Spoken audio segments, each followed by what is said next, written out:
Dear friends, कैसे हैं आप सब। उम्मीद करती हूँ कि आप लोग अच्छे नहीं बल्कि बहुत अच्छे होंगे। सबसे पहले मैं अपने हर बढ़ते हुए सब्सक्राइबर को थैंक्स कहती हूँ जिनकी वजह से मुझे आगे बढ़ने का मोटिवेशन मिलता है। टाइटल पढ़ के आपने जाना होगा कि मैं किस बारे में बात करने जा रही हूँ। फ्रेंड्स, अक्सर ऐसा कहते हैं कि जो रियल लाइफ से मिर्च मसाला लेकर ही एक अच्छी फिल्म बना दी जाती है। जो रियल लाइफ इंसिडेंट होते हैं उन्हीं को लेकर एक बहुत अच्छी मूवी बदल दी जाती है। लेकिन कई बार ऐसा भी होता है, लोग फिल्मों का मिर्च मसाला अपनी ज़िंदगी में डाल देते हैं। अब ये जो हॉस्टेज केस मुंबई का हुआ है वो इसी का तो प्रतीक है।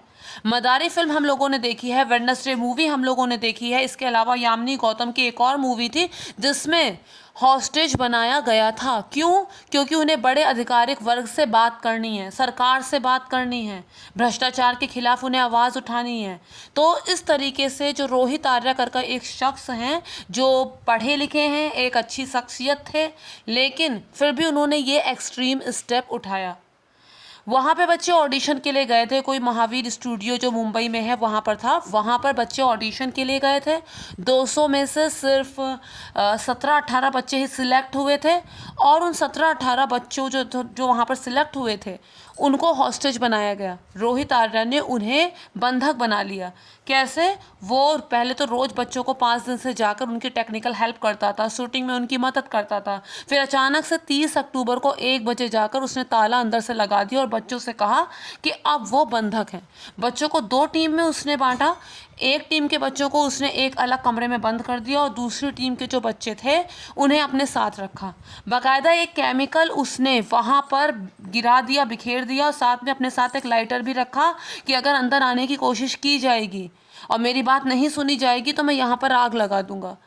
इसके बाद पुलिस की टीम वहाँ पर पहुंची। कैसे पहुंची? वहाँ पर जो शीशे के दरवाजे तो थे ही, लेकिन उनमें से भी बहुत कम कम दिखाई दे रहा था। 1 बजे इंटरवल का टाइम था, बच्चे 15-20 मिनट तक बाहर नहीं आए। फिर शीशे के दरवाजे में हाथ हिलाते हुए बच्चे नज़र आए, हेल्प मांगते हुए चिल्लाते बच्चे जब नज़र आए, दिखाई दिए तो पेरेंट्स को तुरंत पुलिस को इन्फॉर्म करना पड़ा। पुलिस की टीम वहाँ पर पहुँची और उसके बाद बातचीत का सिलसिला शुरू हुआ। पुलिस ने चिल्लाकर उससे पूछा कि तुम क्या चाहते हो, बच्चों को छोड़ दो। तो इस पर उसने कहा कि अपना जो फ़ोन नंबर है वो शेयर करो, तब मैं बताऊंगा मैं क्या चाहता हूँ।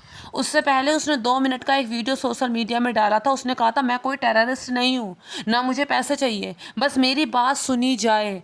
एक पॉलिटिशियन का उसने नाम लिया था कि उनसे मेरी बात कराई जाए। हालांकि पुलिस ने कोशिश ज़रूर की थी उन पॉलिटिशियन से बात कराने की, लेकिन उन्होंने फ़ोन पिकअप नहीं किया था। इतनी बड़ी चीज़ हो गई थी लेकिन उन्होंने फ़ोन पिकअप नहीं किया था। इसके अलावा पुलिस ने उन्हें 2 घंटे तक उस आदमी को उलझा कर रखा और जब 2 घंटे बाद वो एकदम ही एग्रेसिव हो गया तो पुलिस ने फिर बैक साइड से अंदर एंट्री लेने की सोची। सीढ़ी लगाई गई, बाथरूम की जो ग्रिल थी उसको काटा गया, फिर उससे अंदर गए और फिर वहाँ पर इमीडिएटली उसको गोली मार दी गई। शिवसेना के पॉलिटिशियन दीपक केसरकर, जो फॉर्मर स्कूल एजुकेशन मिनिस्टर भी हैं, वो उनसे बात करना चाहता था लेकिन उनसे बात नहीं हो पाई और उससे पहले ही वो मर गया। पुलिस ने उनसे कहा कि तुम्हारे जो भी मुद्दे हैं उन पर विचार विमर्श किया जाएगा, कोई एक्सट्रीम स्टेप उठाने की ज़रूरत नहीं है, बच्चों को कुछ नहीं होना चाहिए।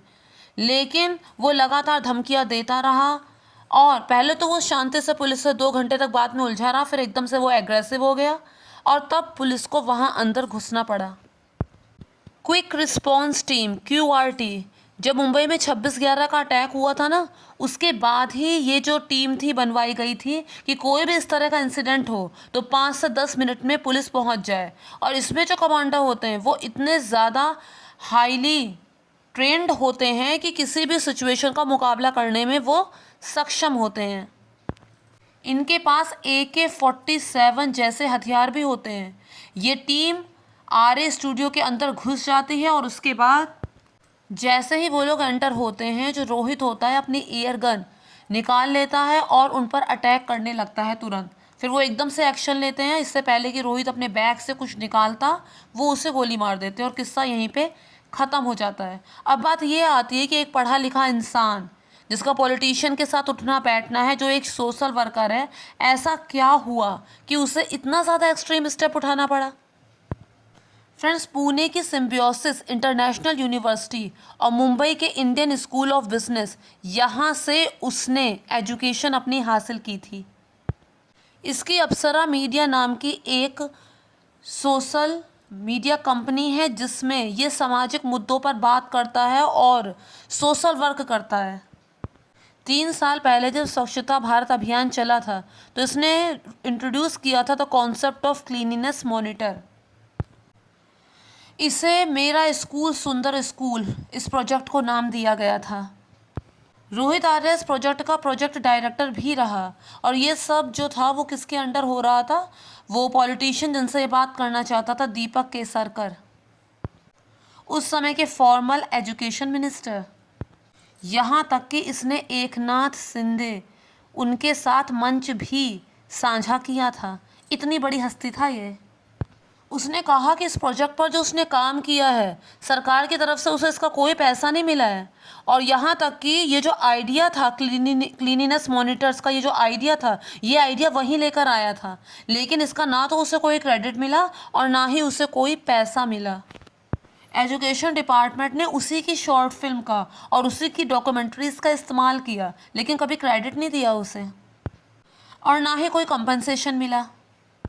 उसने अपना निजी पैसा, बहुत सारा पैसा इस पर लगाया है, खर्च किया है, लेकिन उसे बदले में कुछ नहीं मिला, ऐसी उसकी शिकायत थी।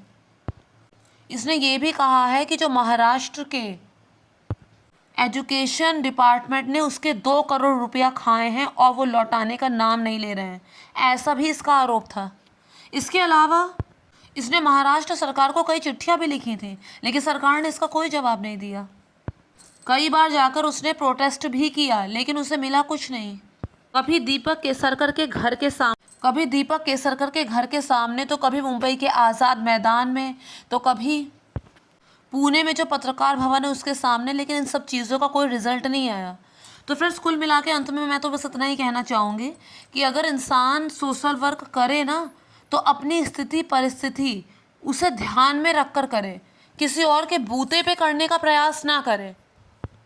सोशल वर्क जो है वो आपकी अपनी चॉइस है। अब सपोज कीजिए कोई किसी भंडारे में बहुत सारा अनाज देता है और वो दूसरे से ये उम्मीद करे कि वो भी दें, और उसे ये शिकायत हो कि अरे वो तो 51 रुपये दे के पूरी पंगत में बैठ कर खाते हैं, तो फ्रेंड्स इस चीज़ का कोई सेंस नहीं निकलता है। उसे जो करना था, अगर उसने अपना पर्सनली पैसा लगाया है तो क्यों लगाया है, उसकी जो स्थिति थी, परिस्थिति थी, उस पर ध्यान देकर उसे करना चाहिए था। और चाहे जो भी कहा जाए, जिस तरह से उसने बच्चों को बंधक बनाया, ये उसका जस्टिफिकेशन नहीं हो सकता। तो फ्रेंड्स, उम्मीद करती हूँ वीडियो पसंद